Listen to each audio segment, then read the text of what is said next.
प्रिय छात्रों, इस वीडियो का आपका पहला प्रश्न है, किस प्रकार के ऊतक शरीर की सुरक्षा का काम करते हैं। माने शरीर की सुरक्षा करते हैं, वो कौन सा टिश्यू है, वो कौन सा टिश्यू है। ठीक है, अंग्रेजी में टिश्यू कहते हैं।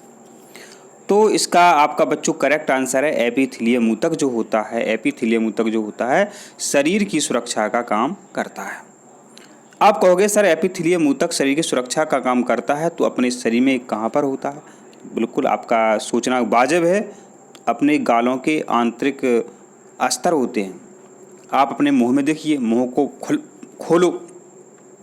अब लाल लाल जो मांस दिखाई दे रहा है, ठीक है, तो ये वहाँ पर आपको एपिथेलियम ऊतक देखने को मिल जाएगा। इसके अलावा एपिथेलियम ऊतक जो बच्चों आंत्र में मिल कहाँ मिल जाता है, आंतों में ये एपिथेलियम ऊतक पाया जाता है। ये इतना अच्छा है बच्चों, अगर आपके अंदर घाव हो जाते हैं, अगर आपका एपिथेलियम ऊतक स्वस्थ है तो आपके घाव तुरंत भर जाते हैं। तो माने शरीर के अंदर जो घाव होते हैं उनको कौन सा ऊतक जल्दी से भर देता है, एपिथेलियम ऊतक घावों को जल्दी से भर देता है। आपका बच्चों नेक्स्ट क्वेश्चन है, कौन सा ऊतक घाव भरने में सहायक होता है। तो आपका करेक्ट आंसर है एपिथेलियम ऊतक घाव भरने में सहायक होता है। कहाँ पर होता है एपिथेलियम ऊतक, गालों के आंतरिक स्तर में होता है और आंतों में होता है। आपका नेक्स्ट क्वेश्चन है, तंत्रिका ऊतक माने न्यूरॉन टिश्यू। तंत्रिका ऊतक को अंग्रेजी में कहते हैं न्यूरॉन टिश्यू। तंत्रिका ऊतक की इकाई है न्यूरॉन। अब बच्चों देखो, जिनको इंग्लिश भी आती है तो उनके लिए क्वेश्चन बहुत आसान था, क्योंकि परीक्षा में पूछा गया है। तंत्रिका ऊतक को अंग्रेजी में कहते हैं न्यूरॉन टिश्यू। तो न्यूरॉन टिश्यू की इकाई क्या है, न्यूरॉन। इकाई का मतलब बच्चों ये होता है कि कोई माने तंत्रिका ऊतक किससे बना है, न्यूरॉन से बना है। ठीक है, और बच्चों ध्यान रखना, अपने शरीर की सबसे लंबी कोशिका कौन सी है। अपने शरीर की सबसे लंबी कोशिका है बच्चों न्यूरॉन सेल। कौन सी है, न्यूरॉन सेल। अब बच्चों यहाँ पर ध्यान देना, न्यूरॉन को कहते हैं तंत्रिका, सेल को कहते हैं कोशिका। तो तंत्रिका कोशिका, ऊतक नहीं बोल रहे हम, तंत्रिका कोशिका अपने शरीर की सबसे लंबी कोशिका है। कई बार परीक्षा में पूछा गया। बच्चों इकाई पर हमेशा प्रश्न आता है, हमेशा बच्चों इकाई पर प्रश्न पूछा जाता है। तंत्रिका ऊतक की इकाई क्या है, न्यूरॉन। टिश्यू की इकाई क्या है, न्यूरॉन।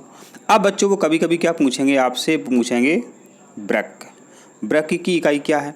ब्रक की इकाई है नेफ्रॉन। याद रख लेना, नहीं कहोगे सर बताया नहीं है। ब्रक की इकाई क्या है, नेफ्रॉन। तंत्रिका ऊतक की न्यूरॉन। मिलते जुलते हैं, यहाँ बच्चे कन्फ्यूज आते हैं। और बच्चों वो फेफड़ों की इकाई पूछते हैं। फेफड़ों की इकाई है एल्वियोलाई। अब बच्चों पूछेंगे अपने शरीर की इकाई क्या है। अपन जो सजीव हैं, अपन छोड़ो, कोई भी जानवर है, अपन है, कोई भी दूसरा मनुष्य है, तो सबकी इकाई बच्चों क्या है, सेल। ध्यान रखना। तो सभी सजीवों के शरीर की इकाई क्या है, कोशिका। सजीवों का शरीर जो है कोशिका से मिलकर बना होता है। और सबसे पहले कोशिका की खोज किसने करी थी बच्चों, रॉबर्ट हुक ने। कार्क की पतली काट से रॉबर्ट हुक ने कोशिका की खोज की थी। अब बच्चों आपका नेक्स्ट क्वेश्चन है कि ऊंट का कुबड़ किस ऊतक का बना होता है। तो ऊंट का जो कुबड़ है बच्चों किस ऊतक का बना होता है, ये बना होता है वसा ऊतक का, माने एडिपोज टिश्यू से। ऊंट का कुबड़ जो है बच्चों वसा ऊतक से बना होता है, माने एडिपोस टिश्यू से बना होता है।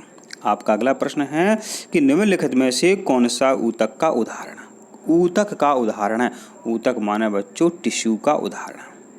ध्यान देना, टिश्यू का उदाहरण। तो बच्चों आपका जो रक्त है, आपका जो ब्लड है, एक ऊतक है।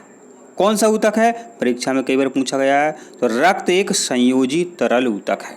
रक्त कैसा है बच्चों, संयोजी तरल ऊतक है। रक्त बच्चों कैसा ऊतक है, आपको आना चाहिए। तो रक्त एक संयोजी तरल ऊतक है। क्या, रक्त। आपका नेक्स्ट क्वेश्चन है, संयोजी ऊतक के उदाहरण। आपका जो रक्त था वो भी संयोजी ऊतक है। तो संयोजी ऊतक के अन्य उदाहरण कौन से हैं, तो लिम्फ भी संयोजी ऊतक होता है, हड्डियाँ भी संयोजी ऊतक का उदाहरण हैं, और प्रोटीन भी संयोजी ऊतक का उदाहरण है, और रक्त भी संयोजी ऊतक का उदाहरण है। इसलिए आपका करेक्ट आंसर क्या है? आपका सही आंसर है ये सभी। लिम्फ, हड्डियाँ, प्रोटीन, ये सब क्या होते हैं? ये संयोजी ऊतक होते हैं। आपका नेक्स्ट क्वेश्चन बच्चों क्या है, देखते हैं। रक्त किस प्रकार का ऊतक है? अभी अपन चर्चा कर रहे थे, रक्त एक तरल संयोजी ऊतक है, तो रक्त संयोजी ऊतक का बच्चों उदाहरण है।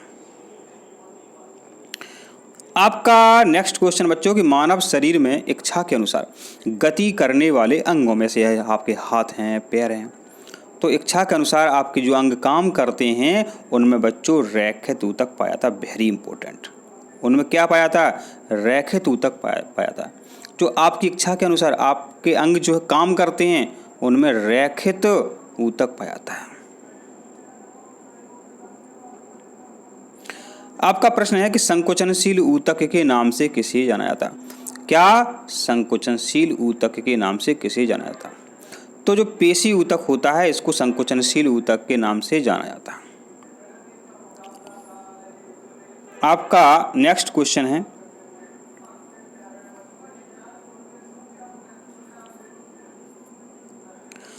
चेतना ऊतक के नाम से जाने जाने वाला ऊतक है, तो तंत्रिका ऊतक, इसको सबको पता है। तंत्रिका, न्यूरॉन, जो माइंड की चीज़ें होती हैं जैसे लकवा हो जाता है तो उनकी तंत्रिका कोशिकाएं खराब हो जाती हैं, उनमें दिक्कत आ जाती है तो लकवा हो जाता है।